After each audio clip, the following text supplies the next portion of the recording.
आज हम लोग इंग्लिश ग्रामर पोर्शन में पार्ट्स ऑफ सेंटेंस के बारे में पढ़ेंगे। मैं नौरंग सर अब समय समय पर आप सभी के बीच इंग्लिश फर्स्ट और सेकेंड पेपर के अलग अलग वीडियो लेकर आपके बीच में उपस्थित रहूंगा। जैसा कि हम लोग पिछले वीडियो में सेंटेंस एंड इट्स टाइप्स, वाक्य और उसके प्रकार के बारे में पढ़ चुके हैं। आज हम लोग पढ़ेंगे पार्ट्स ऑफ सेंटेंस, यानी कि पार्ट्स मतलब क्या होता है? भाग। सेंटेंस यानी कि वाक्य के भाग। पार्ट्स ऑफ सेंटेंस, वाक्य के भाग। तो बता दें कि वाक्य के मुख्य रूप से दो भाग होते हैं। वाक्य मुख्य रूप से दो भागों में बटा होता है। पहले को हम कहते हैं सब्जेक्ट, दूसरे को हम कहते हैं प्रेडिकेट। हिंदी अगर देखें तो सब्जेक्ट का मतलब हुआ उद्देश्य और प्रेडिकेट का मतलब हुआ विधेय। इस तरह से सब्जेक्ट और प्रेडिकेट दो भागों से मिलकर के एक पूरा सेंटेंस बनता है। तो सब्जेक्ट किसी वाक्य का वह भाग है जिसमें किसी व्यक्ति का नाम लिखते हैं। अगर हम किसी सेंटेंस में सब्जेक्ट पहचानना चाहते हैं तो सब्जेक्ट जो होता है किसी भी सेंटेंस में हेल्पिंग वर्ब या मेन वर्ब के पहले सब्जेक्ट होता है। जैसे अगर हम ये लिखें कि a blind boy is going there. A blind boy is going there, यानी कि एक अंधा लड़का वहां जा रहा है।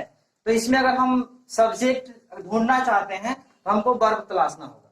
वर्ब कौन है इसमें? गो भी वर्ब है, इज भी। तो ये गो मेन वर्ब है और इज हेल्पिंग वर्ब है। तो हमने कहा वर्ब या हेल्पिंग वर्ब के पहले बाएं तरफ का जो भाग होता है वो सब्जेक्ट कहलाता है। इसके आधार पर हम कह सकते हैं कि ब्लाइंड बॉय जो होगा वो क्या होगा? सब्जेक्ट होगा। एक और उदाहरण देखते हैं। His sister कुक्स food. His sister कुक्स food. इसमें हेल्पिंग वर्ब कहाँ है? हेल्पिंग वर्ब नहीं है। तो कैसे जानेंगे? मेन वर्ब ढूंढेंगे। मेन वर्ब क्या है? कुक, कुक्स। तो कुक्स के पहले जो दिख रहा है भाग अंडरलाइन पोर्शन, ये क्या कहलाएगा? हमारा सब्जेक्ट पार्ट कहलाएगा। तो इस तरह से हम कह सकते हैं कि हेल्पिंग वर्ब या वर्ब के पहले का जो भाग होगा वो क्या होगा? सब्जेक्ट होगा। अब सब्जेक्ट भी जो है दो भागों में से बटा। पहले को कहा गया क्वालिफायर, दूसरे को कहा गया हेड वर्ड। अगर सब्जेक्ट में दो शब्द हो, अगर सब्जेक्ट में दो शब्द हो तो बाद वाला जो भाग होगा वो हेड वर्ड कहलाएगा और जो पहले वाला भाग होगा वो क्वालिफायर कहलाएगा। अब अगर क्वालिफायर देखें तो क्वालिफायर का मतलब क्या हुआ? इस हेड वर्ड का, उस नाउन का विशेषता बताता है। क्वालिफायर के भी तीन भाग होते हैं। क्वालिफायर के तीन भाग कौन कौन से हैं? डिटरमाइनर, एडजेक्टिव और एडजेक्टिव फ्रेज। तो इस तरह से तीन भाग होते हैं इसके क्वालिफायर के, डिटरमाइनर, एडजेक्टिव और एडजेक्टिव फ्रेज। दोनों उदाहरणों के माध्यम से हम इसको देख सकते हैं। इसमें एक दो अर्थात इसमें दो शब्द हैं, तो इसको जो है हिज और सिस्टर दो पार्ट में है जो सब्जेक्ट हमारा। तो जो हिज होगा वो कहलाएगा क्या? क्वालिफायर। और जो सिस्टर है वो क्या कहलाएगा? Head word. अगर ऊपर वाले उदाहरण में देखा a blind boy, a blind boy का मतलब उसमें तीन शब्द हैं, तो जो बॉय होगा वो क्या होगा? हेड वर्ड कहलाएगा।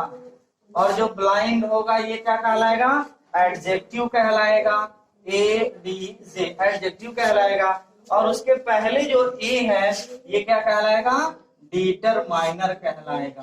तो इस तरह से हम किसी भी दिए गए सेंटेंस में सब्जेक्ट ढूंढेंगे और सब्जेक्ट के साथ साथ उसके भी कितने भाग होते हैं उसको भी हम बड़ी आसानी से तलाश लेंगे, पहचान लेंगे। मैं आशा करता हूं कि ये जो टॉपिक है वो आपको बेहतर समझ में आया होगा और बड़ी आसानी से आप किसी भी वाक्य में पहले सब्जेक्ट पहचान सकते हैं और फिर सब्जेक्ट के अलग अलग भागों को पहचान सकते हैं। देखिए, हम लोग पिछले वीडियो में पार्ट्स ऑफ सेंटेंस के बारे में पढ़ रहे थे, तो सब्जेक्ट का अध्ययन हम लोग कर चुके थे। आज हम लोग देखेंगे प्रेडिकेट क्या होता है। और प्रेडिकेट के कितने पार्ट अलग अलग होते हैं। तो देखिए पहले हम लोग सब्जेक्ट पढ़ चुके हैं, आज हम लोग देखेंगे प्रेडिकेट। प्रेडिकेट क्या होता है?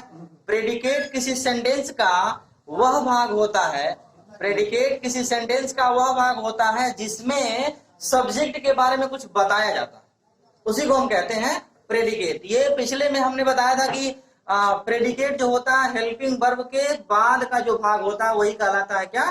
प्रेडिकेट कहलाता है। प्रेडिकेट जो होता है ये 3 भागों में बढ़ता है। प्रेडिकेट कौन कौन सा? पहला होता है वर्ब, उसके बाद होता है ऑब्जेक्ट और उसके बाद कॉम्प्लीमेंट, और ये ऑर्डर भी है। अर्थात सबसे पहले प्रेडिकेट में वर्ब आता है, उसके बाद ऑब्जेक्ट और उसके बाद कॉम्प्लीमेंट। तो ये जो वर्ब है, वर्ब किसे कहते हैं? वर्ब के बारे में डिटेल हम अलग दूसरे वीडियो में हम उसका अध्ययन करेंगे। यहाँ केवल वर्ब के बारे में यहाँ कैसे हम डिफाइन करेंगे, पहचानेंगे, उसको जानना है। ये वर्ब भी 2 प्रकार के हो सकते हैं, फाइनाइट वर्ब और non finite verb. Finite verb क्या होता है? फाइनाइट वर्ब वह वर्ब होता है जिसका सेंटेंस में टेंस और सब्जेक्ट का असर पड़ता है। अर्थात ये जो होता है इसके ऊपर टेंस और सब्जेक्ट का असर पड़ता है, और नॉन फाइनाइट वर्ब पर टेंस और सब्जेक्ट का कोई असर नहीं पड़ता। ये जो फाइनाइट वर्ब होता है ये भी 4 प्रकार के होते हैं। कितने प्रकार के होते हैं? 4 प्रकार के। कौन कौन से? पहले को हम कहते हैं इंट्रांजिटिव वर्ब, इंट्रांजिटिव वर्ब। दूसरे को हम कहते हैं ट्रांजिटिव वर्ब, और तीसरे को हम कहते हैं लिंकिंग वर्ब, और चौथा होता है ऑक्सिलरी वर्ब। इंट्रांजिटिव यानी कि अकर्मक क्रिया जिसका कर्म न हो, ट्रांजिटिव सकर्मक क्रिया अर्थात जिसका ऑब्जेक्ट होता है, और लिंकिंग वर्ब का मतलब क्या हुआ? हेल्पिंग वर्ब, और ऑक्सिलरी वर्ब भी हेल्पिंग वर्ब कैटेगरी में आता है। फाइनाइट वर्ब के बाद हम देखें इनफाइनाइट वर्ब। इनफाइनाइट वर्ब केवल 3 पार्ट में बटा है। कौन कौन सा? पार्टिसिपल, जीरंड और इंफिनिटिव। पार्टिसिपल, जीरंड और इंफिनिटिव। तो ये है पार्टिसिपल, जीरंड और इंफिनिटिव नॉन फाइनाइट के पार्ट्स। और अब ऑब्जेक्ट। ऑब्जेक्ट क्या होता है? ऑब्जेक्ट का मतलब हुआ कर्म, और कर्म किसका होगा? क्रिया का, वर्ब का। अभी हम इसके पहले बता रहे थे कि ट्रांजिटिव वर्ब और इनट्रांजिटिव वर्ब। तो ट्रांजिटिव वर्ब उसे कहते हैं जिसका ऑब्जेक्ट होता है, जैसे प्ले हुआ, रीड हुआ, राइट हुआ। तो उसका जैसे ये कहा जाए ही रीड्स हिज बुक, वह अपना किताब पढ़ता है। तो रीड का जो ऑब्जेक्ट हो रहा है वो कौन हो रहा है? बुक हो रहा है। जैसे कहा जाए कि the class teacher called me, कक्षा अध्यापक ने मुझे बुलाया, तो कॉल्ड का जो ऑब्जेक्ट हो रहा है वो मी हो रहा है। ये कैसे जानेंगे कि ऑब्जेक्ट कौन है? ठीक है, उसके लिए ऑब्जेक्ट 2 प्रकार के, 2 टाइप्स ऑफ ऑब्जेक्ट जो है डिफाइन किए गए हैं, डायरेक्ट ऑब्जेक्ट और इनडायरेक्ट ऑब्जेक्ट। ये डायरेक्ट ऑब्जेक्ट क्या होता है? डायरेक्ट ऑब्जेक्ट वह होता है जो नॉन लिविंग थिंग्स हो। एक पहचान तो ये है कि डायरेक्ट ऑब्जेक्ट क्या होता है? नॉन लिविंग थिंग्स, निर्जीव वस्तु। और इनडायरेक्ट ऑब्जेक्ट क्या होता है? तो ये जो होता है लिविंग थिंग्स होता है, लिविंग थिंग्स होता है। ये नॉन लिविंग होता है और वो लिविंग होता है। दूसरा क्या कह सकते हैं, एक और चीज तरीका है पहचानने का, किसी भी दिए गए सेंटेंस में हम क्या करें? किसी भी दिए गए सेंटेंस में क्या लगा के क्वेश्चन कर सकते हैं, यानी कि व्हाट लगा के क्वेश्चन करें, और व्हाट का जो आंसर मिलेगा वही हमारा होगा डायरेक्ट ऑब्जेक्ट। जैसे कहा जाए उसने मुझे आम दिया, हम पूछेंगे उसने मुझे क्या दिया? आम। तो जो आम है वो क्या होगा? Direct object. वह किताब पढ़ रही है, क्या पढ़ रही है? किताब। तो किताब हो गया डायरेक्ट ऑब्जेक्ट। हम सब फुटबॉल खेल रहे होंगे, क्या खेल रहे होंगे? फुटबॉल। तो फुटबॉल क्या हुआ? Direct object. इनडायरेक्ट ऑब्जेक्ट क्या होता है? इनडायरेक्ट ऑब्जेक्ट जो होता है वो किसे या किसको, यानी कि whom का आंसर देता है।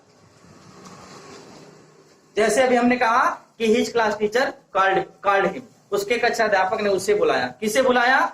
उसे, यानी कि हिम। तो वो क्या कहलाएगा? Indirect object. He gave me a book, उसने मुझे एक किताब दिया। किसे दिया? मुझे। तो मी जो हुआ क्या हुआ? Indirect object. तो इस तरह से ऑब्जेक्ट जो है डायरेक्ट और इनडायरेक्ट होते हैं। तीसरा जो भाग होता है वो क्या होता है? कॉम्प्लीमेंट। कॉम्प्लीमेंट क्या होता है? कॉम्प्लीमेंट में क्या क्या हो सकते हैं? कॉम्प्लीमेंट में नाउन हो सकता है, एडजेक्टिव हो सकता है, या एडजेक्टिवल फ्रेज हो सकता है। कॉम्प्लीमेंट के रूप में या तो नाउन होगा, या तो एडजेक्टिव होगा, या तो एडजेक्टिवल फ्रेज। जैसे जैसे ये कहा जाए कि this is a car, this is a car, तो ये इज क्या हुआ, ये तो लिंकिंग वर्ब हो गया भाई।